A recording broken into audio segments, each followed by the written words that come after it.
Hello and welcome sa ating channel. Ngayon nga ay pag-uusapan natin ang pinakamalakas na Uchiha at ang main antagonist sa Naruto Shippuden na walang iba kundi si Master Pogi.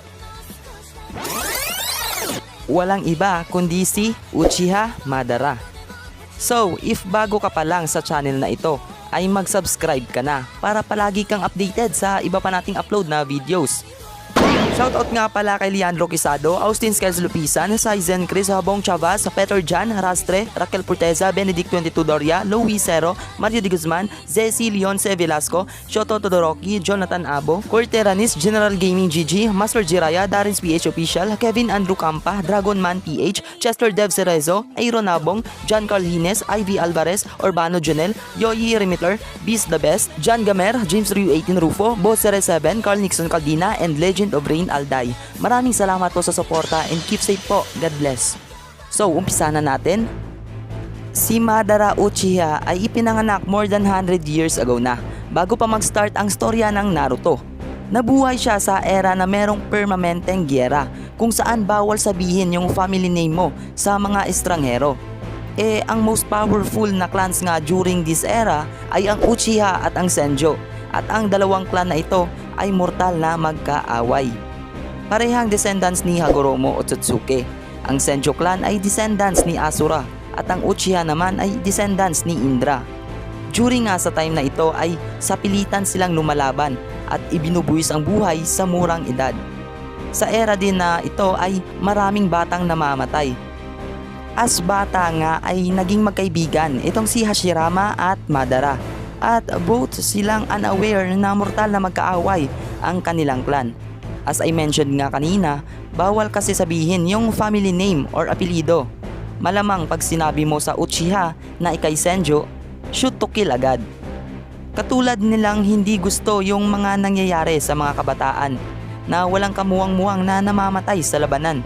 Noong nalaman nga ng ama nila yung identity ng bawat isa, ay nagplano yung mga ama nila ng ambush. Pero na-manage naman nila na i-warningan yung isa't isa.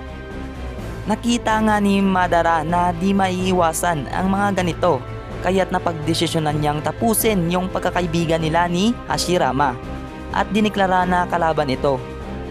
Mas binigyan niya ng value ang pamilya niya at yung kaisa-isang natitirang kapatid niya na si Izuna.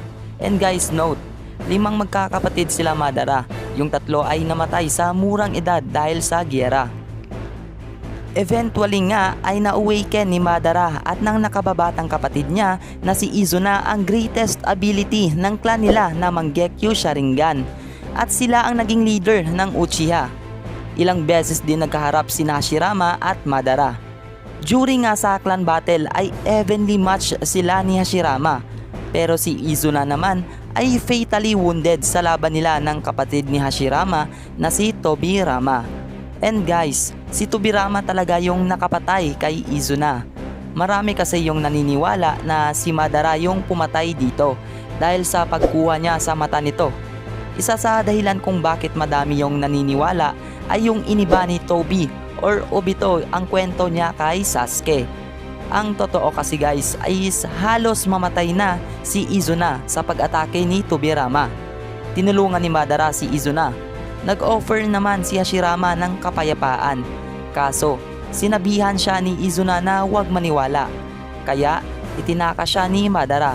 At habang nakahiga si Izuna ay sinabihan niya si Madara na huwag maniwala sa kasinungalingan nila, at ibinigay niya ang mata niya kay Madara para maprotektahan daw ang clan nila, at dito niya na-awaken ang Eternal Mangekyou Sharingan.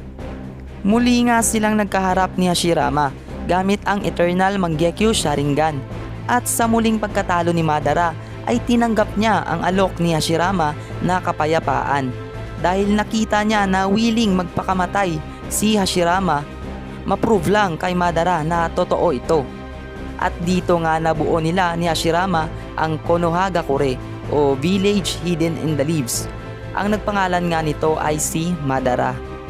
So move tayo guys kung gaano talaga kahalimaw etong si Madara.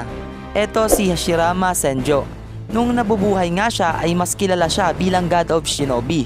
Siya ang pinaka-powerful na ninja ng kapanahunan niya. Unmatched yung kapangyarihan niya bilang isang ninja at kaya niya makipaglaban ng 24 consecutive hours nang walang pahinga. Meaning, masyadong mataas ang chakra reserve niya para makipaglaban ng ganon katagal. As I mentioned nga kanina, na ilang beses na silang nagkaharap ni Madara, and assuming na every encounter nila ay ni minsan di nanalo itong si Madara. Kahit pa nga sa time na meron na siyang Eternal Mangekyo Sharingan. Pero si Madara naman guys ang second most powerful na ninja ng kapanahunan nila. Si Hashirama Senjo nga din ang nag-consider na si Madara ang maging kauna-unahang Hokage ng Konoha. Dahil nga walang tiwala si Tobirama kay Madara, nagdesisyon silang gawin itong botohan kung kaya nanalo si Hashirama bilang first Hokage. So dito na nga nagsimula ang pagbabago ni Madara dahil nga sa tingin niya ay wala pa ring tiwala sa kanya ang mga Senjo. To make long story short ay naglaban ulit sila ni Hashirama at dito nga ay kontrolado niya ang QB at kung nakita nyo man guys ay nakaya niya i-wrap ang QB ng kanyang Susanoo para mas maging malakas. Ang pag-tame nga niya ng Tailed Beast ay isa na sa true testament na siya talaga ay malakas. Si Madara nga lang ang ninjang nag-push sa limitation ni Hashirama at sa laban nilang ito ay nagwakas ang buhay ni Madara. Kung igagrap nga natin yung lakas niya kay Hashirama ay hindi ito kalayuan. Kung magtatanong man kayo, hoy kuya, bakit buhay pa si Madara during sa flashbacks ni Obito? So, nakita naman natin na matanda na siya at that time. Hindi pala talagang namatay si Madara during laban nila ni Hashirama. Gamit ang Izanagi, isang genjutsu ng Sharingan. Kaya nitong kontrolin ang reality at illusion. Kaya nitong i-rewrite ang events as an illusion. Kung kaya na fake niya ang pagkamatay niya. At before nga siya namatay ay na-unlock niya ang Rinnegan. Hoy kuya, paano nga ba niya na-unlock ito? Originally, ang Rinnegan ay bilong sa Sage of Six Paths. Hinati niya ito sa dalawa niyang anak na sina Asura at Indra, which nag-form ng Uchiha at Senjo. Para nga ma-activate ito ay kailangan ng cells ng Uchiha at Senjo. Kagaya nga ni Madara na meron ng Eternal Mangekyo at cells or DNA ni Hashirama na nakuha niya sa pagkain ng laman ni Hashirama, or pwede ring direct na pagbigay ng chakra galing kay Hagoromo katulad ng kay Sasuke. Ang Rinnegan nga ni Madara ay tinransplant niya kay Nagato noong bata pa ito, and later nung na-revive siya ni Kabuto sa war gamit ang Edo Tensei ay hindi siya bulag. Bakit? Ibinalik kasi ni Kabuto si Madara sa prime state nito kung saan ang katawan ay nagre-regenerate pag nakatanggap ng damage. And later nung ni-revive siya ni Obito via Black Zetsu gamit ang Rinne Tensei ay nabuhay siya sa normal state at hindi na reanimated yung katawan niya.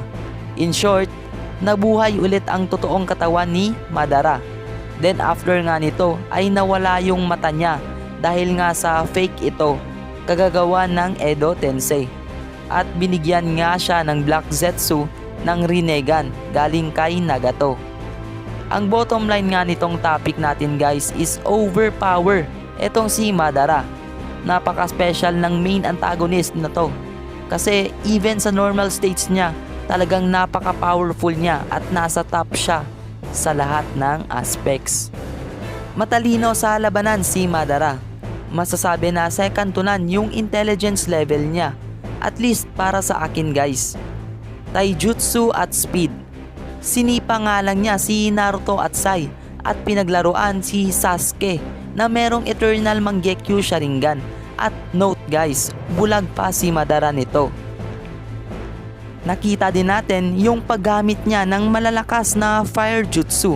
Isa na dito ang Fire Release Majestic Destroyer Flame na kinailangan pa ng ilang water jutsu user para tapatan. Six Paths Power. Hindi nga natin halos nakita yung gamit niya dito except sa meteorite na ginawa niya gamit ang Chibaku Tensei. Even nga si Onoki at Gaara ay nahirapang pigilan ito. Tinalo niya ang 5 Kages nang walang kahirap-hirap. Kung mapapansin nyo ay parang tinitesting lang ni Madara yung lakas nila, pero hindi niya ito sineryoso. Ang Nine-Tailed Beast nga ay parang naging normal na summoning jutsu na lang. Walang nagawa si Hashirama, Tobirama at Minato sa kanya guys. After niya nga maging Sage of Six Paths ay mas naging malakas pa siya, na even yung pinakamalakas na atake ng 8 gates ni Might Guy na halos humati sa katawan niya ay nagawa pa rin niya makasurvive. Bago pa nga natin makita yung full power ni Madara, after niya i-absorb ang God Tree ay tinraidor na siya ng Black Zetsu. So tanging si Hashirama nga lang yung tumapat sa kanya ng 1-on-1. Pero sa time nga na yun ay wala pa siyang Rinnegan. Pero kahit nga ganoon ay hindi pa rin nalalayo yung lakas niya kay Hashirama. Comment down below guys if may clarification kayo. At i-comment nyo na rin yung mga ideas nyo at nalalaman nyo para malaman ko din. At ma-impart ko pa yung mga knowledge nyo sa akin. Pinaglalaanan ko po yan ng panahon para basahin yung mga comments sa comment section. And if nagustuhan nyo naman ang videong ito ay i-hit nyo na ang like button. And guys, abang lang sa mga iba pa nating content kasi gagawa pa tayo ng ibang content maliban sa gaano kalakas. Yun lang guys, maraming salamat. I love you. Bye bye.